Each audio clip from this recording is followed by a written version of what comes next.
కొనుగోలు కేంద్రాల నుంచి వచ్చే రైతుల ధాన్యంలో ఎలాంటి కోతలు విధించవద్దని రైస్ మిల్లర్లను కలెక్టర్ సందీప్ కుమార్ ఝా ఆదేశించారు.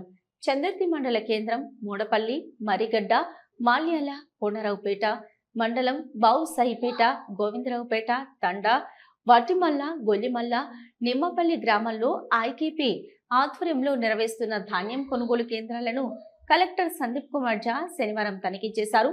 ఈ సందర్భంగా ఆయా కొనుగోలు కేంద్రాల నిర్వాహకులతో మాట్లాడి ధాన్యం కొనుగోళ్ల తీరును అడిగి తెలుసుకున్నారు. ఇప్పటి వరకు ఎంత కొనుగోలు చేశారు, ఇంకా ఎంత ధాన్యం వచ్చే అవకాశం ఉంది అని ఆరా తీశారు. అనంతరం కలెక్టర్ మాట్లాడారు. లారీ కాంట్రాక్టర్లు ప్రతి సెంటర్కు లారీలను సకాలంలో ఏర్పాటు చేయాలని, కేంద్రంలో సేకరించిన ధాన్యాన్ని మిల్లులకు అకాల వర్షాలకు తడవకుండా రైస్ మిల్లులకు తరలించాలని సూచించారు. లారీల సరఫరా సకాలంలో చేయకుండా జాప్యం వలన అకాల వర్షాలకు ధాన్యం తడిస్తే వారికి సంబంధిత లారీల కాంట్రాక్టర్లకు జరిమానా విధిస్తామని హెచ్చరించారు. కొనుగోలు కేంద్రాల నుంచి వచ్చిన ధాన్యంలో రైస్ మిల్లర్లు ఎలాంటి కోతలు విధించకుండా ధాన్యం అన్లోడ్ చేసుకోవాలని, లేని ఎడల వారిపై ఎస్మా చట్టం ప్రకారం తగు చర్యలు తీసుకునబడునని మిల్లర్లను, లారీ కాంట్రాక్టర్లను కలెక్టర్ ఆదేశించారు.